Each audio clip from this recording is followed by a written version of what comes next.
করিতেছে। আল্লাহ রাসূল সাল্লাল্লাহু আলাইহি ওয়াসাল্লাম এই কথা বলার পরে উটের মালিক বললেন, ওগো সরকার, আমি ওয়াদা দিলাম উটটাকে আমি খাবার দিব, উটটাকে আমি যত্ন করব। উটের কাছ থেকে নবীজি চলে যাচ্ছেন, তো হযরতে মুআয ইবনে জাবাল রাদিয়াল্লাহু তাআলা আনহু নবীর পায়ে সিজদা করলেন। আল্লাহর রাসূল বললেন, হে মুআয, তুমি একই করলা, আমার পায়ে সেজদা করলা কেন? হযরতে মুআয বলেন, ইয়া রাসূলুল্লাহ, দেখলাম বন্য পশুর আপনাকে সেজদা করেছে, তো আমরা তো বেশি সেজদার হক রাখি, আমরা কেন আপনাকে সেজদা করব না? পয়গম্বর বলে, না না রে মুআয, আল্লাহ তাআলা যদি দুনিয়াতে কোনো মানুষকে আল্লাহর পরে সেজদা করার নির্দেশ দিত, তাহলে আল্লাহ তাআলা নারীদেরকে বলে দিত, তোমরা তোমাদের স্বামীর পায়ে সেজদা করো। আল্লাহর রাসূল সাল্লাল্লাহু আলাইহি ওয়াসাল্লাম বলেন, কোন নারী যদি মৃত্যুবরণ করে আর এমন অবস্থা স্বামী তার প্রতি সন্তুষ্ট ছিল, স্বামী তার প্রতি সন্তুষ্ট, নবীজি বলেন ওই নারীতে কবরে যাওয়ার সাথে সাথে আল্লাহ তারে জান্নাতের বিছানা বিছায় দিবে। কারণ স্বামীর সন্তুষ্ট, মহিলাদের জন্য সবচেয়ে বড় নেয়ামত হলো স্বামীর সন্তুষ্ট। আপনি নামাজ পড়েন, রোজা রাখেন, তাহাজ্জুদ পড়েন, হজ করেন, বাইতুল্লাহ জিয়ারত করেন, কিন্তু স্বামী আপনার প্রতি অসন্তুষ্ট। পয়গম্বর বলেন, স্বামী যদি অসন্তুষ্ট হয়ে যায় তো তোমার নামাজ আল্লাহর কাছে কবুল হবে না, তোমার রোজা আল্লাহর কাছে কবুল হবে না, তোমার যাকাত আল্লাহর কাছে কবুল হবে না, তুমি যাবতীয় যত আমল করবা সমস্ত আমল তোমার ধ্বংস হয়ে যাবে। এই জন্য মহিলাদের জন্য স্বামী সবচেয়ে বড় নেয়ামত। আল্লাহর পয়গম্বর সরকারে দো আলম নবী বলেন, এইভাবে যদি তুমি তোমার স্বামীর অধিকারগুলো পালন করতে পারো, স্বামীর হকগুলো যদি পালন করতে পারো, স্বামীর অনুগত হইতে পারো। হযরতে আসমা বিনতে ইয়াজিদ রাদিয়াল্লাহু তাআলা আনহু আল্লাহর পয়গম্বরের কাছে আসলেন। আসমা বিনতে ইয়াজিদ রাদিয়াল্লাহু তাআলা আনহা আল্লাহর পয়গম্বরের কাছে আসিয়া নবীজিকে বললেন, ওগো সরকার, পুরুষরা তো আমলের দিক দিয়ে আমাদের চেয়ে বেশি আগায়া গেছে।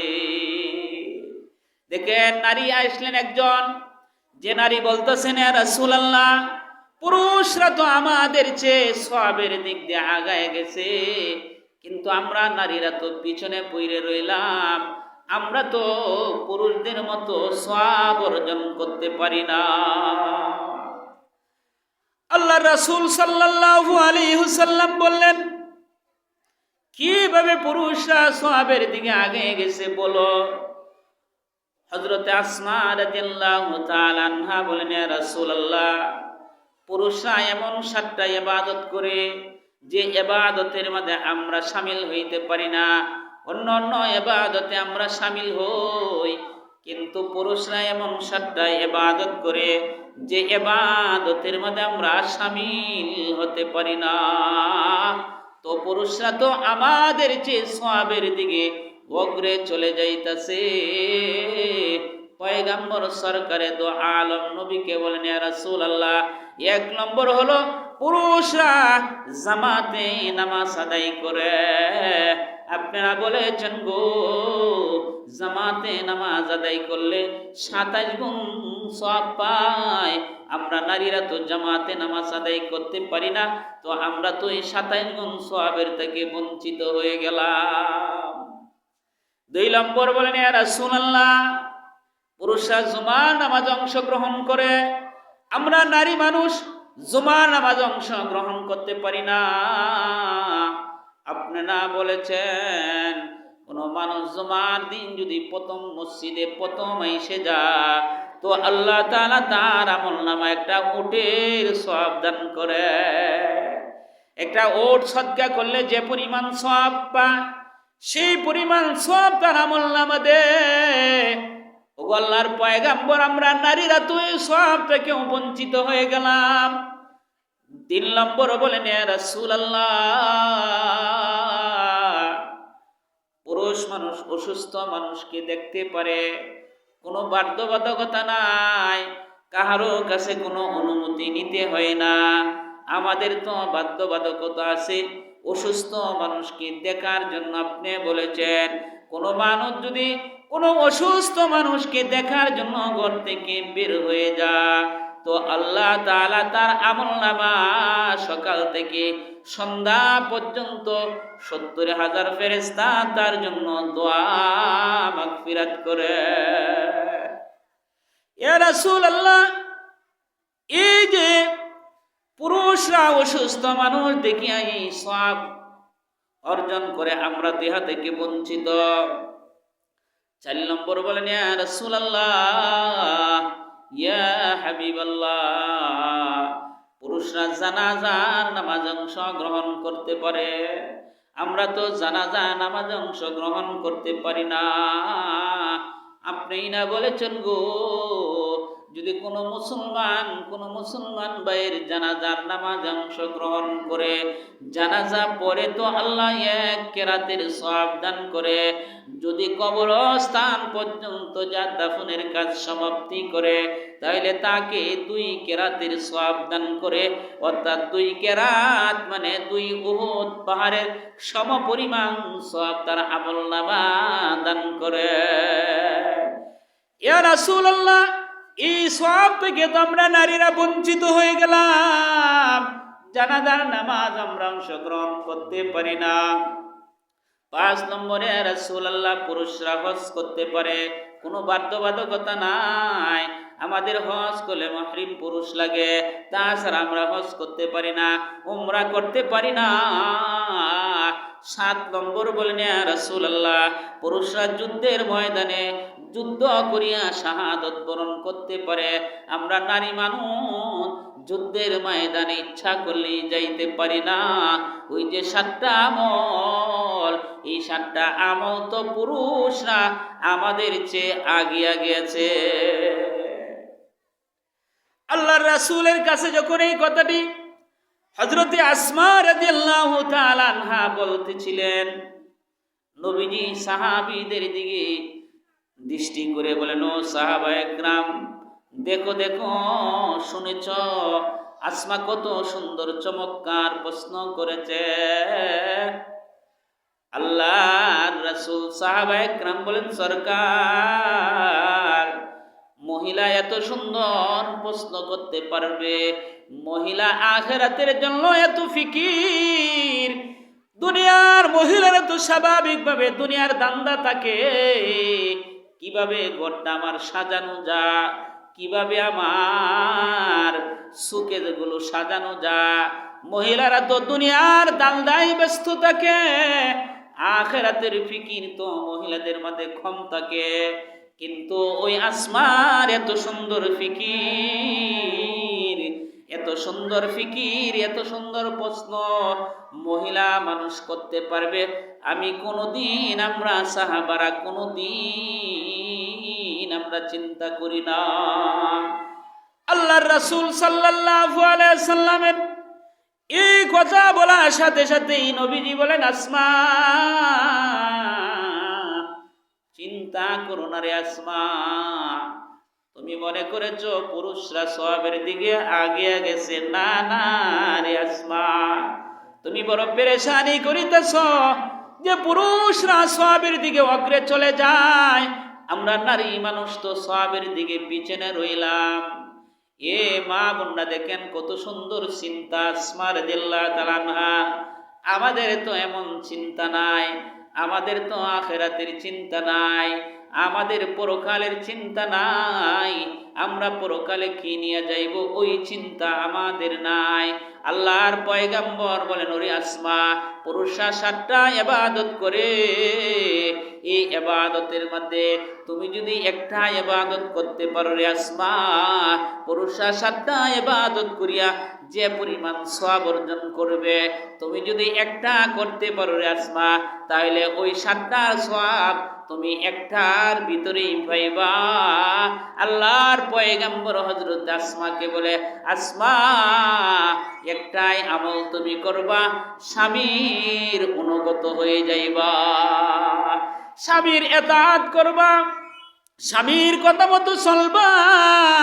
পুরুষরা যে 7টা ইবাদত করবে, এই 7টা ইবাদতের সওয়াব আল্লাহ তাআলা তোমার আমল নামা দান করবে। এই জন্য আসমা রাদিয়াল্লাহু তাআলা আনহার আখিরাতের ফিকির ছিল। আসমা রাদিয়াল্লাহু তাআলা আনহা আখিরাতের ফিকির। ও মা বোনরা, আমরা যদি আখিরাতের ফিকির করি, হায়াতের জিন্দেগিতে কিছু মুসিবত আসবে, হায়াতের জিন্দেগিতে কিছু বিপদ আসবে। মানুষ না মানে সুখ এবং দুঃখ, এই দুইটি নিয়ে আমাদের জীবন। এই সুখ কোনো সময় আমাদের সুখ হবে, কোনো সময় আমাদের দুঃখ হবে। এই উভয়টাই আমরা সবরের সাথে মোকাবেলা করতে হবে। হযরতে আম্মা জান আয়েশা রাদিয়াল্লাহু তাআলা আনহা বলেন, বুখারীর বর্ণনা এসেছে, ও মা বোনরা মনোযোগ সহকারে শুনি, আমরা তো সামান্য কিছু যদি বিপদ এসে পড়ে পেরেশানি হয়ে যায়, সামান্য ঘরের একবারই খাবারের শর্ট পড়ছে, একবার মজাদার স্বামী খাবার আনছে না, তো আমরা পেরেশানি হয়ে যাই। বললাম আমাদের জন্য ওই খাবার আনো, কোনো খাবারই আনো না, তো আমি বিবি হিসাবে পেরেশানি হয়ে যায়। সন্তান খাবার চেয়েছিল, ও ধৈর্য হয়ে যায়। কিন্তু হযরতে আসমা বলেন, বুখারীর বর্ণনা এসেছে, হযরতে আয়েশা রাদিয়াল্লাহু তাআলা আনহা থেকে বর্ণিত, আম্মা জান আয়েশা বলে, ও দুনিয়ার নারীরা শোনো, আল্লাহর পয়গম্বর ইন্তেকালের আগ পর্যন্ত, নবীজির ইন্তেকালের আগ পর্যন্ত আমরা আমাদের পরিবারের এমন অবস্থা ছিল যে নবীজির ইন্তেকালের আগ পর্যন্ত আমরা এক লাগারে 2 দিন পরিতৃপ্তিভাবে গমের রুটি খাইতে পাই না। এক লাগারে 2 দিন আমরা গমের রুটি খাইতে পাই না। হযরতে উরওয়া রাহমাতুল্লাহি আলাইহি থেকে বর্ণিত, তিনি হযরত আম্মা জান আয়েশা রাদিয়াল্লাহু তাআলা আনহা বলেন, ইয়া ইবনে উখতি, হে আমার বোনের বেটা শুনো, আল্লাহর কসম খায়া বলি রে, আমরা নবীজি সাল্লাল্লাহু আলাইহি ওয়াসাল্লামের ঘরের বিবিরা 9 অথবা 11 জন এই বিবির ঘরের মাঝে আমরা নবীজির ঘরে থাকতাম। একটা নতুন চাঁদ দেখতাম, আরেকটা নতুন চাঁদ আমরা দেখতাম, আরেকটা নতুন চাঁদ 2 মাসে আমরা 3টে নতুন চাঁদ দেখতাম। এই দীর্ঘ সময়ের মধ্যে নবীজির ঘরের চুলায় আগুন ধরে না। এত দীর্ঘ সময় নবীজির ঘরের চুলায় আগুন নাই। উরওয়া বলেন, এ খালাম্মা, তাহলে আপনারা কি দিয়ে জীবন যাপন করতেন, কিভাবে থাকতেন? আম্মা জান আয়েশা বলেন, এ উরওয়া শোনো, আমাদের ঘরে 2টে কালো বস্তু ছিল, একটা হলো পানি আর একটা হলো খেজুর।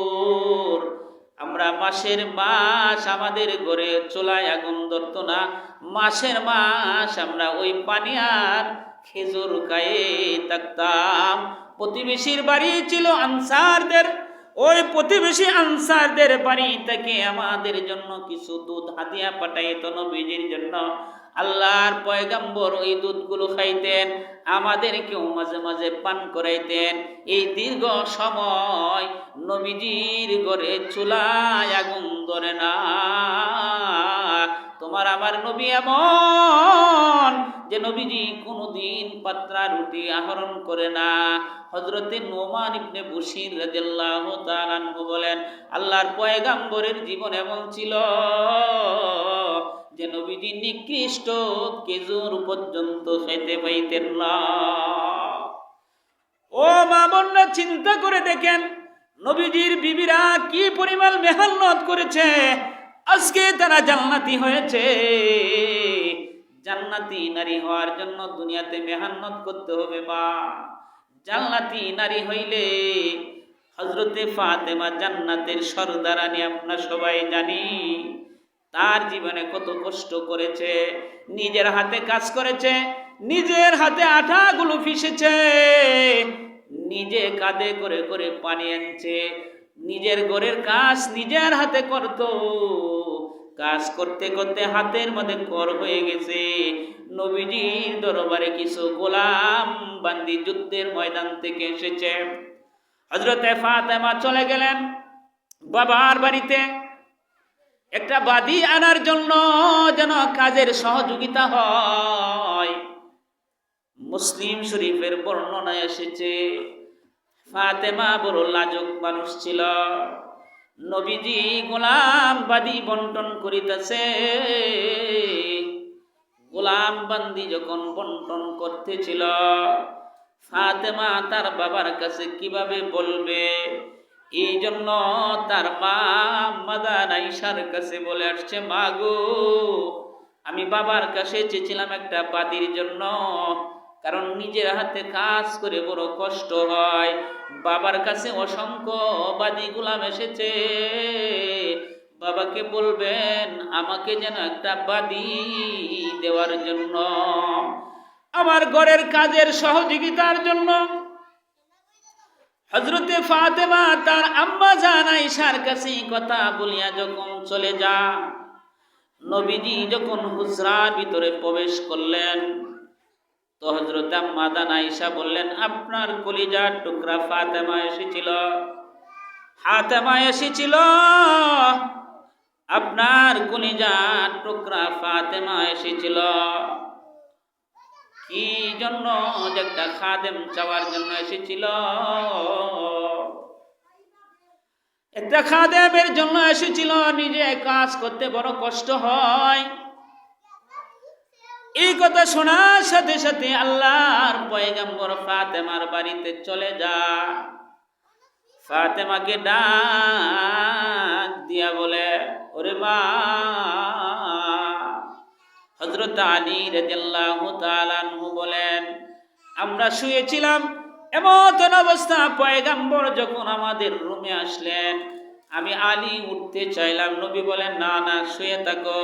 তো নবীজি আমাদের দুইজনের মাঝখানে বসে গেলেন। নবীজি বসে গেলেন, নবীজির পা মুবারকটা আমার পেটের মাঝে লাগতেছিল, আমি ঠান্ডা অনুভব করতেছিলাম। আমার নবী তার কলিজার টুকরা ফাতেমাকে বলে, মারে, খাদেমের জন্য বিলে গিয়েছিল রে মা, ও মা, আমি তোমাকে খাদেমের চেয়ে উত্তম একটা খাদেম দিব না রে মা, এই খাদেমের চেয়ে আরো উৎকৃষ্ট খাদেম। আল্লাহর পয়গম্বর তার কলিজার টুকরা মাকে ফাতেমাকে বলতেছে, মা, খাদেমের চেয়েও শ্রেষ্ঠ উত্তম একটা খাদেম তোমাকে আমি দিব রে মা। ও মা, গোমানির শোয়ার আগে আগে তুমি 33 বার সুবহানাল্লাহ পড়বা, 33 বার আলহামদুলিল্লাহ পড়বা, 34 বার আল্লাহু আকবার বলবা মা। এই তাসবিহটি পড়বা রে মা, ওই তাসবিহটি খাদেমের চেয়েও উত্তম হবে। এই জন্য ওরা দুনিয়া না, সন্তানকে আখিরাতমুখী করে। এই জন্য আল্লাহর পয়গম্বরের বিবিরা বলেন, নবীজির ঘরে দীর্ঘ সময় যাইতো, ঘরে চুলায় আগুন ধরতো না। হযরত আবু বকর একদিন বের হলেন, হযরত ওমরও বের হলেন, আমার নবী বের হলেন। আবু বকর ওমরকে ডাক দিয়ে বলে, ও আবু বকর ওমর, এমন সময় তোমরা কেন ঘর থেকে বের হইলা? এই মুহূর্তে ঘর থেকে বের হওয়ার সময় না। হযরত আবু বকর বলেন, হযরত ওমর বলেন, ইয়া রাসূলুল্লাহ, ক্ষুধার্তের তাড়না আর ঘরে থাকতে পারি না। কি পরিমাণ ক্ষুধার জ্বালা হইলে মানুষ ঘর থেকে বের হয়ে যায়। আমার নবী আবু বকর ওমরকে ডাক দিয়ে বলেন, ও আবু বকর ওমর, আমিও তো ক্ষুধার্ত, আমি পয়গম্বরের পেটেও তো ক্ষুধা, এই ক্ষুধার জ্বালা, ক্ষুধার্তর জ্বালা আমি পয়গম্বর ঘর থেকে বের হয়ে গেলাম। আল্লাহর রাসূল সাল্লাল্লাহু আলাইহি সাল্লাম আবু বকর এবং ওমর ওই দুইজন সাহাবীকে নিয়ে একজন আনসারীর বাড়িতে চলে যায়। আনসারীর বিবি দেখে বড় খুশি হয়ে যায়, নবীজি আমাদের বাড়িতে এসছে। তো আনসারী সাহাবী যখন আসলেন, নবীজির সামনে খেজুর দিয়ে দিলেন, একটা ছাগল জবাই করিয়া তৃপ্তি সহকারে তিনজন খাইলেন। আল্লাহর পয়গম্বর বলেন, হে আবু বকর ওমর, ক্ষুধার্ত অবস্থা ঘর থেকে বের হইলা, এখন ক্ষুধা, এখন পেটকে পরিপূর্ণভাবে খাবার খায়া, তৃপ্তি সহকারে সুস্বাদু খাবার খায়া আবার ঘরের দিকে ফিরতাছো। শুনো রে আবু বকর, এই যে নিয়ামত খাইলা, আল্লাহ তাআলা একদিন নেই আমাদের নিয়ামতের কথা জিগাইবেন। সুম্মা লাতুসআলুন্না ইয়াওমাইযিন আনিন নাঈম। আল্লাহ তাআলা প্রত্যেককে সব নিয়ামতের কথা আপনি আমাকে জিজ্ঞাসা করবেন। দুনিয়াতে যত নিয়ামত আমরা ভক্ষণ করিতেছি, সব নিয়ামতের কথাই আল্লাহ আপনি আমাকে জিজ্ঞাসা করবেন। এই জন্য মা, দুনিয়ার হায়াতের জিন্দেগিতে বিপদ আসলেই যেন আমরা অধৈর্য না হয়ে যাই। আল্লাহর পয়গম্বরের একজন সাহাবী ছিলেন হযরতে তালহা রাদিয়াল্লাহু তাআলা আনহুর একটি সন্তান অসুস্থ ছিলেন। তালহা যখন বাইরে থেকে ঘর থেকে বের হয়ে যায়, ঘর থেকে বের হওয়ার কারণে এই অসুস্থ সন্তানটা ইন্তেকাল হয়ে যায়। তো হযরতে তালহার বিবি উম্মে সুলাইম রাদিয়াল্লাহু তাআলা আনহু ডাক দিয়া, প্রতিবেশীকে ডাক দিয়া বলেন, ও প্রতিবেশী নারীরা শোনো, আমার সন্তান একটা মারা গেছে। তো এই সন্তানের কবরটা আমি যতক্ষণ পর্যন্ত আমি আমার স্বামীর কাছে না বলবো, ততক্ষণ পর্যন্ত আমার স্বামীকে আমার সন্তান মরার সংবাদ পৌঁছাইবা না। হযরত উম্মে সুলাইম রাদিয়াল্লাহু তাআলা আনহু সন্তানটাকে শুয়ে রাখলেন। হযরত তালহা রাদিয়াল্লাহু তাআলা আনহু যখন বাড়িতে আসলেন, জিজ্ঞাসা করলেন সন্তানের অবস্থা কি। উম্মে সুলাইম বললেন, সন্তান আগের হালতের চেয়ে ভালো আছে, সন্তান আগের হালতের চেয়ে ভালো।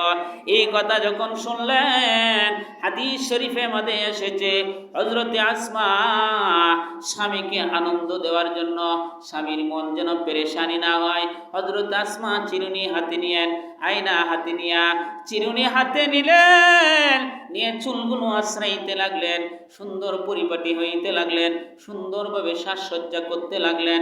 এমতন অবস্থা হযরত আসমা, হযরত উম্মে সুলাইম রাদিয়াল্লাহু তাআলা আনহু স্বামী স্ত্রী উভয়জন মিলন করিলেন, সহবাস করিলেন।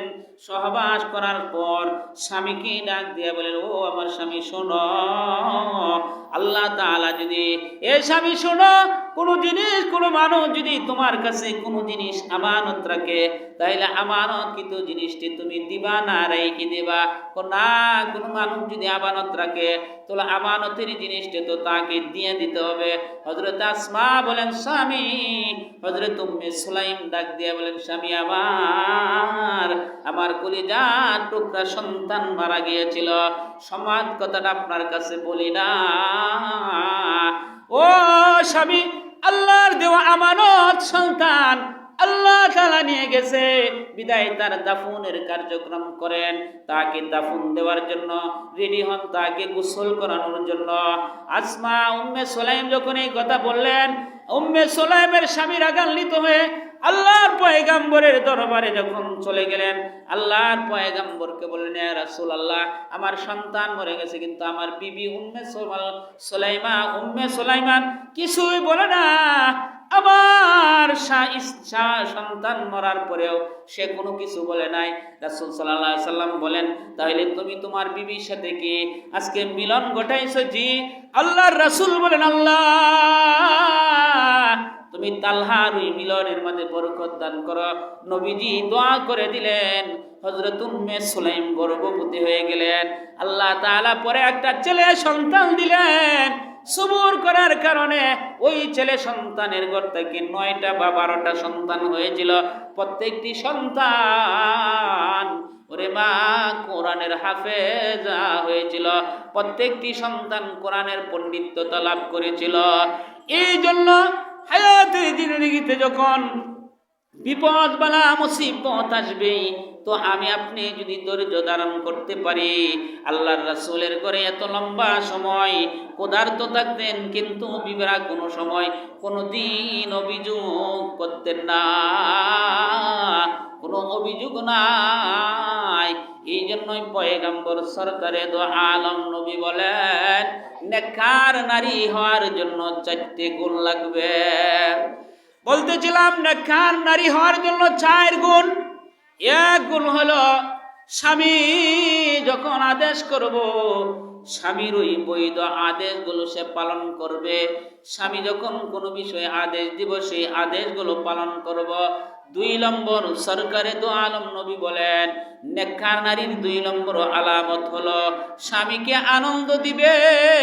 স্বামী ঘরে আসবে তো তার ভঙ্গিটি এমন হবে, স্বামীর দিকে এমন নজর দিবে, স্বামীকে সন্তুষ্ট চিত্রে স্বামীর দিকে এমন একটা নজর দিবে, এমন একটা ভঙ্গিতে মুচকি হাসি দিবে, যে হাসিটার কারণে স্বামীর মনে আনন্দ জায়গে যায়।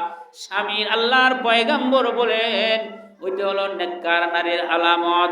3 নম্বর সরকারে দো আলম নবী বলেন, নেককার নারীর 3 নম্বর আলামত, স্বামী যদি কোনো বিষয়ে কসম খায় ফেলা, এই কসম খাওয়ার সাথে সাথে যেন স্বামীর কাফারা থেকে সে মুক্ত রাখে। স্বামী কসম খায়, আল্লাহর কসম তুই যদি বাজারস তা অমুকটা হবে, বাজারে যদি যাস আজকে মার্কেটে যাইবে তো আজকে এমন আল্লাহর কসম তোর এমন হবে, এই কসম খাইয়া ফেলল। আপনি যদি নেককার বিবি হন, স্বামী কসম খাইলো, এই কসম আপনার কাফারা, স্বামীর কসম খাওয়ার কারণে আপনার বাজারে গেলেন না, তো স্বামীকে ওই কাফারা থেকে আপনি বঞ্চিত রাখলেন, কাফারা থেকে আপনি ফিরিয়ে রাখলেন। পয়গম্বর বলেন ওইটাও হলো নেককার নারীর আলামত। 4 নম্বর নবী বলেন, স্বামী যদি অনুপস্থিত থাকে, স্বামী বাড়িতে নাই, স্বামীর মালকে হেফাজত করা, নিজের লজ্জাস্থান নিজের মাথা থেকে নিয়ে পা পর্যন্ত পুরা দেহটাকে হেফাজত করা, স্বামীর সম্পদ স্বামীর মালকে হেফাজত করা, এটি হলো নেককার নারীদের আলামত। এই নেককার নারী হবে কোন জায়গায় বাবা? ও মা বললো ওই নেককার নারী হাওয়া, ওই নেককার নারী যদি তার হৃদয়ের মধ্যে নেককার নারী হইতে চায়, তাহলে নেককার মজলিসে যাইতে হবে। নেককার নারী যদি আপনি বানাইতে চান, আপনার মেয়েটাকে যদি মুত্তাকিন বানাইতে চান, আপনার মেয়েটাকে যদি আল্লাহওয়ালা বানাইতে চান, তাহলে আল্লাহওয়ালা বানানোর জন্য নারীদেরকে মাদ্রাসায় দিতে হবে। যেখানে গেলে সে শরীয়ত শিখবে, যেখানে গেলে সে পর্দা শিখবে, যেখানে গেলে বাবার সাথে কেমন আচরণ করতে হবে, মার সাথে কেমন আচরণ করতে হবে, শ্বশুর শাশুড়ির সাথে কেমন আচরণ করতে হবে, ওই জায়গায় যদি না দেন, তাহলে সত্যিকারই সেই সন্তানটা আদব বলা হবে না, আখলাক বলা হবে না। এই জন্য দ্বীনি শিক্ষা ছাড়া, দ্বীনের শিক্ষা ছাড়া কোনো দিন সন্তানকে আপনি মানুষ বানাইতে পারবেন না। দ্বীনি শিক্ষা যদি দেন, ওই সন্তানটা আপনার জন্য দোয়া করতে থাকবে, কবরে যাইবে তো সন্তানটা আপনার জন্য দোয়া করবে, রব্বি রহমহুমা কামা রব্বায়ানি সগীরা বলে বলে দোয়া করবে।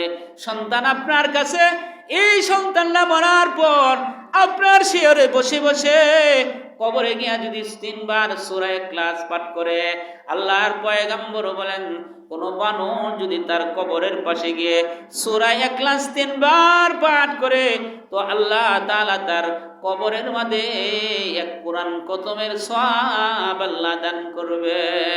এই জন্য সন্তানকে যদি আপনি মাদ্রাসায় পড়ান, ছেলে মেয়েদেরকে যদি দ্বীন শিক্ষায় শিক্ষিত করেন, ওরা আপনার জন্য পাগল হারা হয়ে থাকবে, মরার পরেও আপনার জন্য তালাশ করবে কিভাবে আমার মা বাবাকে কবরের মধ্যে শান্তিতে রাখা যায়, কিভাবে আমার মাকে কবরের মধ্যে বারবার আমার জন্য দোয়া করতে থাকবে, কবরের মধ্যে দোয়া করতে থাকবে। এই জন্য কবরে যাওয়ার পর আমার জন্য দোয়া করবে। মারে, কবরটা বড় ভয়াবহ কঠিন একটা জিনিস।